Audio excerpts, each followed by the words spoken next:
Assalamualaikum warahmatullahi wabarakatuh. Alhamdulillah.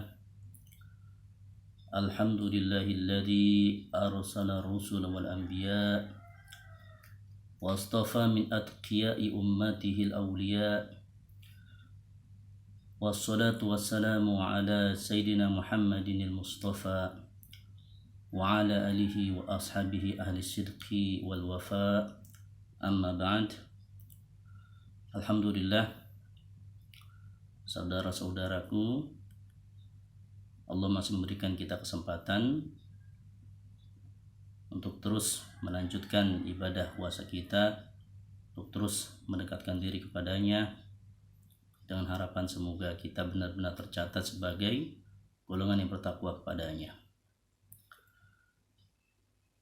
Saudara-saudara yang dirahmati Allah Subhanahu wa Ta'ala, kita ketahui ibadah puasa dalam definisi yang ada tertera dalam kitab-kitab fikih dinyatakan, yaitu al-imsaku an jam'il muftirat min tulu'il fajri ila ghurubis syamsi, menahan diri dari segala sesuatu yang membatalkan dari semenjak terbit fajar sampai terbenam matahari. Yang perlu diingat, segala sesuatu yang membatalkan ini pada dasarnya ada dua hal. Ada hal yang membatalkan ibadah puasa. Artinya kalau kita melanggar hal yang membatalkan ibadah puasa kita sama sekali dianggap tidak sah, wajib untuk diganti atau diqadha. Ada juga hal-hal yang membatalkan pahala puasa. Puasanya sah, namun tidak dianggap bernilai di Allah. Nah, puasa yang seperti ini hanya memperoleh nilai sebagai puasa atau ibadah yang menggugurkan kewajiban saja, namun nilai pahalanya di sisi Allah masih dipertanyakan. Dalam kitab fikih yang terbahas itu adalah hal-hal yang membatalkan ibadah puasanya. Ya, tidak sampai hal-hal yang membatalkan pahala puasa. Itu lari nanti ke kitab-kitab tasawuf. Nah, di antara kitab fikih yang banyak dikaji di pesantren adalah kitab Hasyiah Syekh Al-Imam Ibrahim Al-Baijuri. Beliau memberi hasyiah dari syarahnya Imam Ibnu Qasim terhadap matan kitab Imam Abi Syuja. Dinyatakan dalam kitab hasyiah ini, di antara hal-hal yang membatalkan ibadah puasa di antaranya adalah Bismillahirrahmanirrahim. Qala al-muallif rahimallahu wa nafa'ana bihi wa bi ulumi fid dharain amin. Disebutkan di sana ma wasala 'amdan ilal jawfil munfatih. Ma wasala 'amdan, ma sesuatu wasala yang sampai, 'amdan secara sengaja, ilal jawfil munfatihi ke rongga badan yang terbuka. Ada sesuatu yang masuk ke rongga badan kita dengan sengaja, maka hal tersebut bisa membatalkan puasanya, bukan nilai ibadahnya. Ya, puasanya batal, maka dianggap dia belum berpuasa, wajib nanti dibayar alias diqadha. Yang menarik di sini, oleh Imam Al-Baijuri, ternyata beliau memberikan syarah, penjelasan dari ungkapan ma wasala 'amdan ilal jawfil munfatih. Nyatakan di sini wal muradu ainun min a'yani dunya, yang dimaksud dari sesuatu yang sampai ke anggota atau rongga badan yang terbuka tersebut adalah ainun min a'yani dunya, benda di antara benda-benda dunia. Ya, seluruh benda yang ada di dunia ini itu dianggap benda yang nyata, terlihat, ada fisiknya, masuk ke badan kita, ke rongga badan. Rongga badan yang terbuka itu ada 7. Di kepala kita ada 2 telinga, kemudian 2 lubang hidung, mulut, kemudian bagian bawah ada bagian al-qubul wa dubur. Nah, ketika masuk lewat rongga badan yang terbuka tersebut, apa saja yang berasal dari benda duniawi, maka hal tersebut membatalkan ibadah puasa. Yang menarik di sini dinyatakan bi khilafi ainin min a'yanil jannah. Ini sangat menarik. Bi khilafi ainin min a'yanil jannah, berbeda dengan benda min a'yanil jannah di antara benda-benda surga. Beliau nyatakan fala yuftiru biha shaimu. Fala yuftiru biha shaim, maka orang yang berpuasa kemasukan benda-benda surga itu tidak batal puasanya. Subhanallah. Ini sangat unik. Jadi ternyata ketika ada orang sedang berpuasa kemudian ada benda surga di hadapan dia, apakah makanan, apakah minuman atau buah-buahan, kemudian dia makan, maka hal tersebut tidak membatalkan puasa. Pertanyaannya, mungkinkah kita yang masih hidup di dunia ini memperoleh benda-benda surga? Jawabannya bisa ya, bisa tidak. Tidak mungkin kalau orang yang bersangkutan adalah orang yang level keimanan level menengah ke bawah. Seperti kita orang-orang awam. Sangat tidak mungkin bagi kita memperoleh benda-benda surga. Maka kalau ada orang mengaku lagi puasa kemudian dia minum sesuatu, jika ditanya kenapa Anda kok sedang puasa kok minum, dia nyatakan oh ini dari surga. Hal tersebut tidak bisa dibenarkan.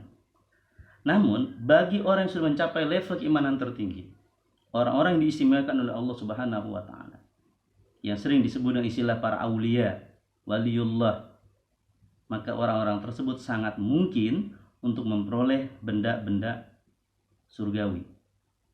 Dan hal ini bagian dari karomah bagi beliau.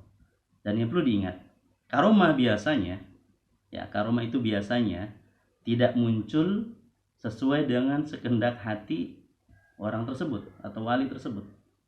Itu munculnya ketika sangat dibutuhkan, munculnya dengan izin Allah, tidak sesuai dengan dia ingin muncul ketika itu lalu muncul, tidak. Dan biasanya karomah disembunyikan. Lalu barangkali kita bertanya-tanya, apakah ada dalilnya di Al-Quran bahwa seseorang memperoleh karomah, kemudian karomah tersebut berupa munculnya benda-benda surga yang bisa dia konsumsi? Ya, ada dalilnya. Silahkan dibuka surat Al-Imran ayat 37. Sana dinyatakan tentang kisah Sayyidah Maryam, Siti Maryam, ketika beliau masih kecil berada dalam asuhan Nabi Zakaria. Dalam ayat tersebut dari pertengahan sampai akhir dinyatakan kullama dakhala 'alaiha Zakaria al-mihraba wajada 'indaha rizqa qala ya Maryamu anna laki hadha qalat huwa min 'indillah innallaha yarzuqu man yasha'u bighairi hisab. Kullama dakhala 'alaiha Zakaria al-mihrab, tatkala atau setiap kali Nabi Zakaria masuk ke mihrab. Mihrab di sini adalah kamar yang beliau sediakan. Kamar itu ada di masjid, tempat agak tinggi, disediakan untuk Sayyidah Maryam tinggal di sana. Kemudian ada tangganya dan tidak ada yang menjumpai Sayyidah Maryam kecuali bapak angkatnya itu, yaitu Nabi Zakaria. Setiap kali beliau naik ke kamar menjumpai Siti Maryam untuk memberikan sesuatu, ternyata luar biasa. Wajada 'indaha rizqa. Nabi Zakaria menemukan ada rizki di sisi Sayyidah Maryam. Al-Imam Asyuti dalam kitab Tafsir Jalalain jelaskan, maksud dari rizki di situ adalah Nabi Zakaria menemukan ada buah-buahan. Yang unik, buah-buahannya ketika beliau menjumpai Sayyidah Maryam di musim panas, ternyata beliau lihat ada buah-buahan musim dingin sedang berada di sisi Sayyidah Maryam. Ketika beliau menjumpai di musim dingin, ternyata Sayyidah Maryam punya buah-buahan musim panas. Luar biasa. Jadi buah-buahan yang diperoleh Sayyidah Maryam itu tidak sesuai dengan musim buahnya. Ini yang menjadikan Nabi Zakaria bertanya-tanya. Maka kemudian beliau bertanya kepada Sayyidah Maryam, Qala ya Maryam anna laki hadza. Bertanyalah Nabi Zakaria kepada Sayyidah Maryam, "Ya Maryam, wahai Maryam, anna laki hadza, dari mana kamu memperoleh buah-buahan ini?" Qalat, Sayyidah Maryam lalu menjawab, "Huwa min 'indillah." Buah-buah ini berasal dari Allah. Innallaha yarzuqu man yasha'u bighairi hisab. Sesungguhnya Allah memberi rezeki kepada siapa saja yang dikehendakinya tanpa hitungan. Jadi terkait karomah sangat jelas ayat tersebut sangat gamblang menyatakan orang-orang istimewa. Kadang Allah istimewakan. Sayyidah Maryam bagian dari salah satu waliyatullah, walinya Allah, calon ibu dari salah satu Nabi Allah, Nabi SAW. Beliau orang istimewa yang mengistimewakan dirinya, maka Allah istimewakan beliau. Beliau istimewakan dirinya karena hidupnya sehari-hari adalah untuk mengabdi kepada Allah.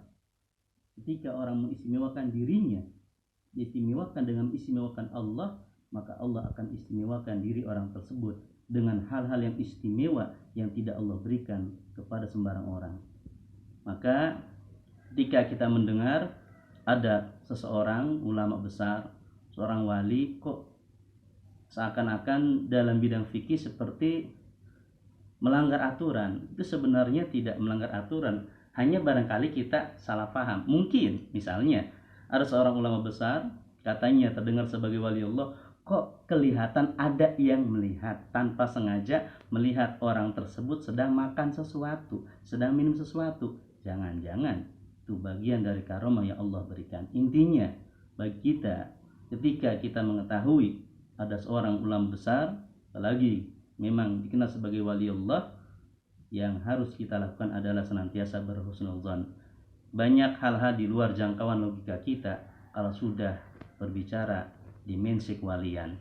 Maka mari kita hormati para aulia, hargai para aulia, dan jangan lupakan beliau-beliau. Tatkala kita bertawassul Fatihah, jangan lupakan ruh-ruh suci para aulia. Semoga dengan keberkahan para wali, keberkahan para nabi, keberkahan para rasul, Allah Subhanahu wa taala senantiasa memberikan rahmatnya dan keberkahan kepada kita dan umat Islam di masa sekarang ila yaumil qiyamah. Demikian, semoga ada manfaatnya. Wallahul muwaffiq li aqwamit thoriq. Assalamualaikum warahmatullahi wabarakatuh.